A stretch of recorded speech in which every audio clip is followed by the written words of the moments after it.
افطاری میں کیسے پرہیز کرے بھائی؟ پکوڑا چھوڑ سکتا ہے کوئی افطاری میں؟ اب کسی ڈاکٹر کو بولتے ہو وہ بولے پکوڑے نہیں کھاؤ، سمجھ پکوڑے نہیں کھاؤ، دنیا چھوڑ دیں گے یار، افطاری میں ہم سموسے کیسے چھوڑ سکتے ہیں؟ اور کراچی کی گرمی کے روزے، اتنے ٹف روزے، اتنی گرمی میں انسان بیٹھے اور کھچڑی کھائے گا کیا افطاری میں بھائی؟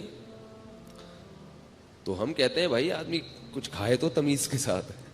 اور یاد رکھو یہ پکوڑا اتنا نقصان دہ چیز نہیں ہے جتنا اس کو بدنام کیا جاتا ہے. بات میں آ رہا ہوں موضوع کی طرف. چھوٹا سا آپ کو ایک ہلکی سی بات افطاری کے حوالے سے بتا دوں. سموسے نقصان دیتے ہیں، پکوڑے نقصان نہیں دیتے. سموسے میدے کے بنے ہوئے ہوتے ہیں، وہ نقصان دیتے ہیں. سموسا اگر کھانا ہے اندر کے آلو نکال کے کھا جاؤ، اس کے میدا نہ کھاؤ. وہ جو ہوتا ہے نا پاپڑ اس کا، وہ میدا ہے، وہ نقصان دے گا. پکوڑا ہے بیسن. بیسن صحت کے لیے بہت مفید چیز ہے. بیسن میں فولاد ہوتا ہے، طاقت ہوتی ہے. البتہ اس کو ہم چونکہ تیل میں تلتے ہیں تو وہ گڑبڑ کر جاتا ہے تھوڑا سا. تو اب افطاری میں تو چلتا ہے نا. تو اس لیے پکوڑوں کو جتنا بدنام کیا جاتا ہے نا اتنا وہ قابل ملامت ہے نہیں. تو جتنی ملامت ہے وہ سموسوں پہ لے جایا کریں آپ، ٹھیک ہے؟ تو میں جب سموسا کھاتا ہوں نا تو اندر سے آلو نکال کے کھا جاتا ہوں. میرے سامنے جو بیٹھا ہوتا ہے وہ پاپڑ کھا رہا ہوتا ہے. وہ سمجھتا ہو کہ یہ مفتی صاحب میرا اکرام کر رہے ہیں، حالانکہ یہ سازش ہوتی ہے جس کو وہ سمجھ نہیں پا رہا ہوتا. دوسرا ایک چھوٹی سی بات آپ کو صحت کے حوالے سے بتا دوں کہ اللہ کا واسطہ کولڈ ڈرنک سے روزہ مت افطار کیا کرو، گردوں کی ایسی کی تیسی ہو جاتی ہے. کولڈ ڈرنک ویسے بھی نقصان دہ چیز ہے، لیکن اگر آپ نے اس کے نقصان کو 100 گنا بڑھا دینا ہے تو اس کا طریقہ یہ ہے کہ آپ کولڈ ڈرنک سے روزہ افطار کریں. لوگ کیا کرتے ہیں کہ خالی پیٹ ہے، پیاس شدید لگ رہی ہے اور پیپسی سے روزہ افطار کر رہے ہیں. گردے جو ہے نا اس وقت مانگ رہے ہوتے ہیں کوئی لکوڈ چیز. اس وقت آپ نے اگر پانی نہیں پیا اور آپ نے اس پہ کولڈ ڈرنک چڑھا دی تو وہ گردوں کی ایسی کی تیسی ہو جاتی ہے. کسی بھی ڈاکٹر سے پوچھ لیں، بہت جلدی برباد ہو جاتے ہیں گردے. تو پہلے 3-4 گلاس سادہ پانی پی لیں، پھر ویسے تو پھر بھی نہ پئیں، لیکن اگر پھر پی لیا جائے تو اتنا نقصان نہیں دیتی.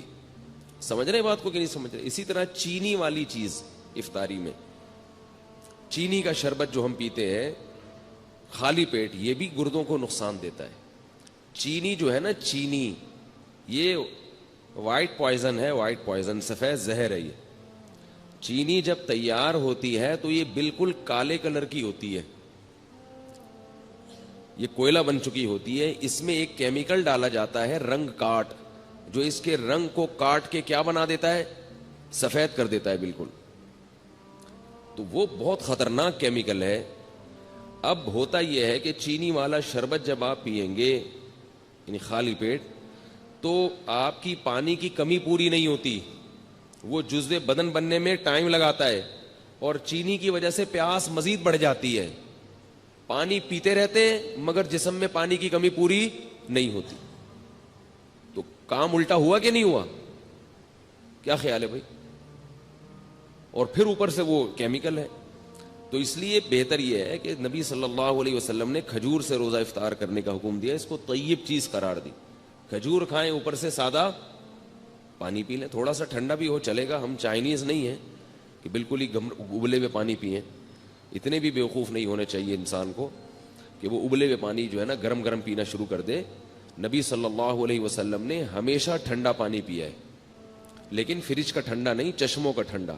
تو ہلکا سا پانی ٹھنڈا ہو یہ اچھا ہے، زیادہ نہ ہو.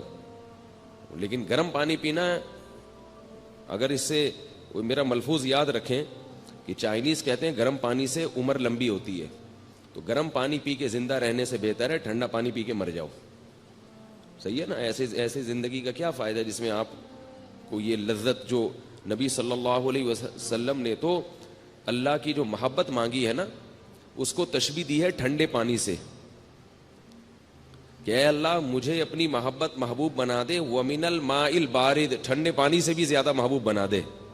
اس سے کیا پتہ چلا کہ ٹھنڈا پانی انسان کو محبوب ہوتا ہے، اور نبی صلی اللہ علیہ وسلم کو بھی محبوب تھا. اور حدیث میں آتا ہے کہ ہمارے نبی کے لیے ٹھنڈا پانی باقاعدہ انتظام کیا جاتا تھا، اس کا کنویں کا، چشموں کا جو ٹھنڈا پانی ہے لایا جاتا تھا. تو ٹھنڈا پانی جو نیچرل ٹھنڈا ہو یا تھوڑا بہت فریج کا رکھا ہوا ٹھنڈا وہ زیادہ اچھا ہے بنسبت یہ جو کھولتے ہوئے گرم پانی پہ آج کل حکیموں نے لوگوں کو لگا دیا ہے, ڈاکٹروں نے بھی, اور چائنا والوں سے یہ بدعت شروع ہوئی ہے, تو یہ نہیں کیا کریں. صحیح ہے نا.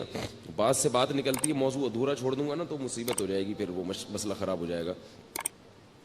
بعض لوگ کہتے ہیں ٹھنڈے پانی میں یہ فائدے ہیں, یہ فائدے ہیں, یہ بہت گرم پانی میں یہ فائدے ہیں, یہ فائدے ہیں, یقیناً فائدہ ہے, تبھی جو چائنا پی رہا ہے.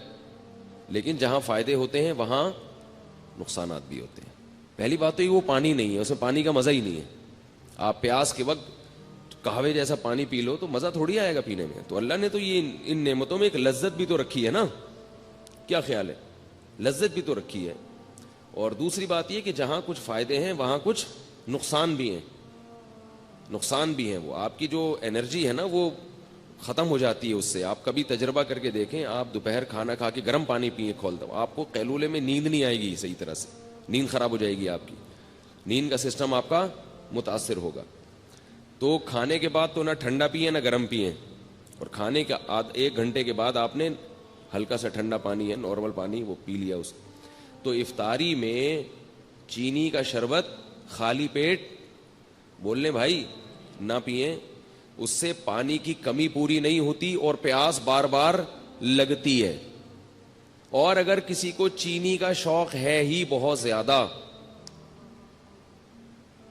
تو چینی کا نقصان کم کرنے کے لیے آپ کو ٹوٹکا بتا رہا ہوں.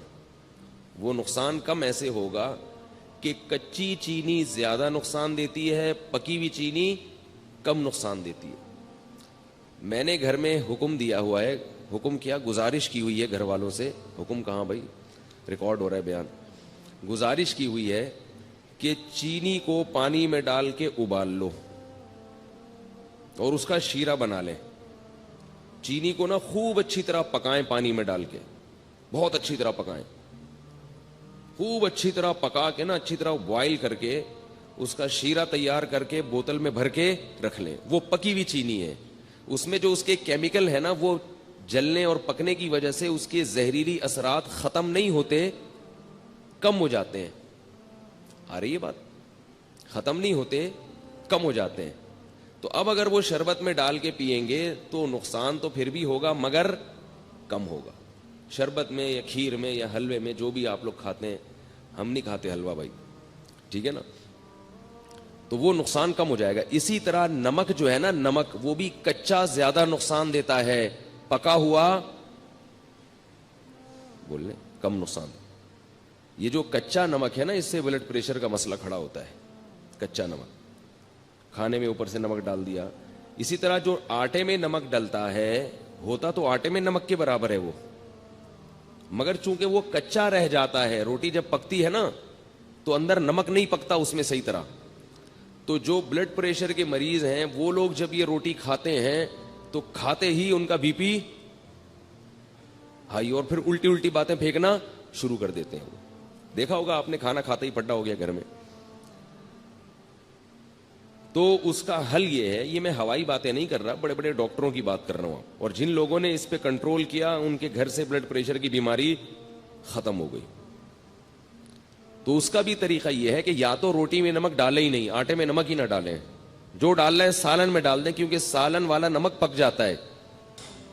سمجھ رہے ہیں نا, جب سالن میں نمک ڈالا جاتا ہے تو وہ کیا ہو جاتا ہے, پک جاتا ہے. تو پکنے سے اس کے اثرات کم ہو جاتے ہیں. تو یا تو روٹی میں نمک ڈالے ہی نہیں, اور اگر نمک ڈالنا ہے تو وہی طریقہ کہ جیسے چینی کا آپ نے شیرہ تیار کر لیا تو نمک کو بھی پانی میں ڈال کے اچھی طرح بوائل کر لیں, خوب اچھی طرح پکائیں اس کو, اور پھر وہ شیرہ یعنی نمک کا جو لیکوڈ ہے وہ آپ بوتل میں محفوظ کر لیں. کیا ہو گیا بھائی, بہت آپ کے فائدے کی بات کر رہا ہوں, آپ کے فائدے کی بات کر رہا ہوں. اور یہ ان کا چیزوں کا ہمارے دین اور مذہب سے بھی تعلق ہے. ہمارے نبی نے صحت کی حفاظت کا ہمیں حکم دیا ہے, خاص طور پہ بلڈ پریشر سے صحت خراب نہیں ہوتی, ایمان بھی خراب ہو جاتا ہے, گھر بھی خراب ہو جاتا ہے.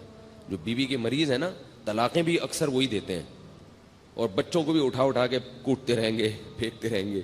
جب اب بلڈ پریشر کے مریض ابا گھر آئیں گے تو بچے کانپنا شروع کر دیں گے. تو اس لیے نمک کا یہ طریقہ. تو چینی اور نمک آپ نے کیا کرنا ہے, پکا کے رکھیں گھر میں. اور اس کا بڑا فائدہ بھی ہے کہ جب چینی کا شیرہ تیار ہوتا ہے تو کسی بھی شربت میں یا اس کو گھولنا آسان بھی ہوتا ہے. شیرہ ہے وہ یوں کر کے لاؤ, لیکن اس کے لیے تھوڑی سی خواتین کو محنت کرنی پڑے گی, ٹھیک ہے نا. بہت محنت والا کام ہے یہ. اس میں خواتین کو دیگچی اٹھانی پڑے گی سب سے پہلے, ٹھیک ہے نا.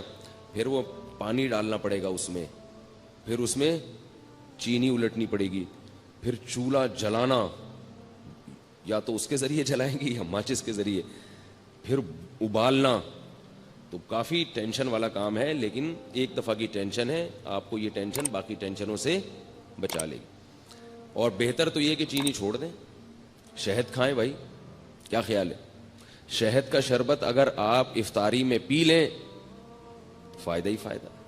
نہ صرف یہ کہ گردوں کو نقصان نہیں دے گا بلکہ فائدہ پہنچائے گا. تو آج کل کوئی اتنا مسئلہ نہیں ہے, شہد کوئی اتنی مہنگی چیز نہیں ہے, خالص ہونا چاہیے شہد. شہد کا جو ہے نا وہ پانی میں 2-4 چمچے گھول دیے, اس میں تھوڑا سا لیمن بھی ڈال دیا, اور لیمو ہونا چاہیے, کچھ اور نہ ہو. لیمو کے نام پہ آج کل مذاق بھی مل رہا ہے مارکیٹ میں. لیمن ہوتا ہے ایک جمیری ہوتی ہے, بالکل لیمو کی شکل کی ہوتی ہے, وہ نقصان دہ ہوتی ہے. تو آپ نے اس کو بولنا بھائی مجھے لیمو چاہیے, لیمو. تو لیمن کا آپ نے تھوڑا سا اس میں ڈال دیا, اور شہد بھی ڈال دیا, اور شربت. یہ سارے کام اپنے خرچے پہ کرنے, یہ پہلے بتا دوں آپ کو میں, ٹھیک ہے نا. ایسا نہ ہو مجھے فون کر کے آپ کہیں کہ آپ نے اتنے اچھے اچھے مشورے دیے ہیں. تو اب لیمو کا بھی, کیونکہ لیمو بھی ٹھیک ٹھاک مہنگا ہوا ہے, شہد تو ہے ہی مہنگی چیز. تو یہ آپ اگر پی لیں گے تو اس سے 2 فائدے ہوں گے. ایک تو سارا دن کی جو تھکاوٹ ہے آپ کی سیکنڈوں کے اندر دور ہو جائے گی. سمجھ رہے ہو؟ فائدے گنے. پہلی بات کیا, سارا دن کی تھکاوٹ آپ کی دور ہو جائے گی. دوسرا فائدہ کیا ہوگا, لذت اور مزہ. شہد اور لیمن کا شربت ملا کے پیئے, مزہ نہ آئے پیسے واپس, بڑا مزہ آئے گا پینے میں. تیسرا فائدہ, آپ کے جسم کا کولیسٹرول بولے نا پگھلے گا, ہینڈسم اسمارٹ ہو جائیں گے, باریک ہونا شروع ہو جائیں گے. نتھر, یہ جو جتنے بھی آپ کے جسم میں فاضل اور فضول چیزیں جو صبح سحری میں کھا کے پیدا ہوئی تھیں, وہ کیا ہو جائیں گی, ختم ہو جائیں گی. نتھرنا شروع ہو جائے گا جسم, توند کم ہونا شروع ہو جائے گی آپ کی. سمجھ رہے ہو نہیں سمجھ رہے بھائی؟ اور چوتھا فائدہ کیا ہوگا کہ شہد میں اللہ نے روحانی برکتیں بھی رکھی ہیں. قرآن میں اللہ نے کہا نا فیہ شفاء للناس, تو اللہ نے تعریف کی ہے. تو جس کی اللہ تعریف کرے, ظاہر ہے اس میں جسمانی برکتیں بھی ہیں اور روحانی برکتیں بھی ہیں. تو یہ 4 چیزیں, اور پھر آہستہ آہستہ چینی سے جان چھوٹ جائے گی. یہ 5واں فائدہ ہوگا, شہد کی عادت پڑ جائے گی آپ کو کچھ دنوں میں. تو یہ تھوڑے بہت کام کیا کریں. اور اللہ کا واسطہ, یہ جو بازار سے جتنے قسم کے مشروبات آ رہے ہیں, جتنے قسم کے, چاہے وہ بہت اچھی کمپنیوں کے ہوں یا 2 نمبر لوکل کمپنیوں کے ہوں, سب ایک جیسے ہیں, سب نقصان دہ ہیں. جتنے مشروبات کوئی فری میں بھی دے رہا ہو نا, اگر فری میں بھی, تو نہ لیں اس کو. سمجھ گئے کہ یہاں تک؟ البتہ ہمدرد والوں کا جو روح افزا ہے اس کے بارے میں ماہرین کی 2 رائے ہیں. بعض کہتے ہیں وہ بھی کچھ ایسنس ہیں وغیرہ, اور بعض کہتے ہیں نہیں وہ خالص عرقیات کا مجموعہ ہے. تو مجھے اس کی تحقیق, کتنی اہم باتیں ان کو فری پھوکڑ میں بتا رہے ہیں اور یہ قدر نہیں کر رہے بھائی. تو مجھے اس کی پوری طرح تحقیق نہیں ہے. وہ آپ ہمدرد والوں سے پوچھ لیں کہ بھائی یہ 2 نمبر آ رہا ہے, یا جب تک حکیم محمد سعید صاحب زندہ تھے تو 1 نمبر آ رہا تھا, وہ پھلوں کا رس تھا, ٹھیک ہے نا. اب پھلوں کا رس ہے یا پرچی پہ پھل لکھ کے وہ پرچی ڈال دی جاتی ہے, اس کا مجھے علم نہیں ہے. تو دونوں باتیں سننے کو ملتی ہیں, بعض کہتے ہیں 2 نمبر ہے, بعض کہتے ہیں 1 نمبر ہے. تو مجھے نہیں پتا کہ وہ 2 نمبر ہے کہ 1 نمبر. تو آپ کا کوئی جاننے والا ہو تو آپ اس سے تحقیق کر سکتے ہیں. باقی جتنے بھی مشروبات آ رہے ہیں باہر سے, سارے بیڑا غرق کر رہے ہیں. کیونکہ جب آپ خالی پیٹ وہ پیتے ہو, ان میں کیمیکلز ہوتے ہیں.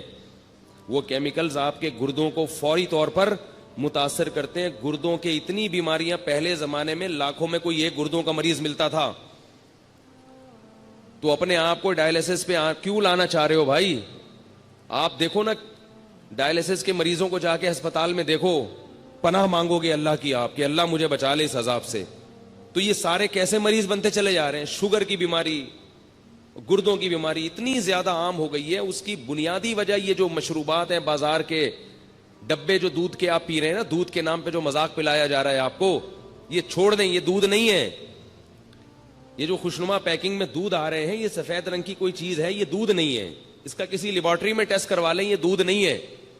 دودھ وہ ہوتی ہے جو بھینس دیتی ہے, اور یہ کمپنیاں دیتی ہیں. تو کمپنی دودھ دے سکتی ہے کبھی؟ قرآن میں آتا ہے کہ چوپائے کو تم چارہ کھلاتے اس سے دودھ نکلتا ہے. کہیں بھی نہیں ہے کہ تم کمپنی کو پیسے دیتے اس سے دودھ نکلتا ہے. قرآن میں تو کہیں بھی نہیں ہے. دودھ کہاں سے آتا ہے؟ اب یہ پہلی جماعت کے بچوں کے سوال ہیں. بتاؤ دودھ کہاں سے آتا ہے؟ گائے سے آتا ہے یا کمپنی سے آتا ہے؟ گائے دودھ دیتی ہے. ہندو اسی لیے تو گائے کی عبادت کرتے ہیں کہ وہ دودھ دیتی ہے. ہندو کو کبھی دیکھا کہ نیسلے کمپنی کی عبادت کرتے ہوں, یا ملک پیک کی عبادت کرتے ہوں, یہ ملک ٹیئر کی عبادت کرتے ہوں؟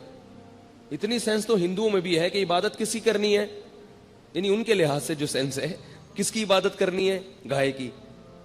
اور ہم کیا کر رہے ہیں, ہندوؤں کو مجبور کر رہے ہیں کہ وہ کس کی عبادت شروع کر دیں, کمپنیوں کی عبادت شروع کر دیں.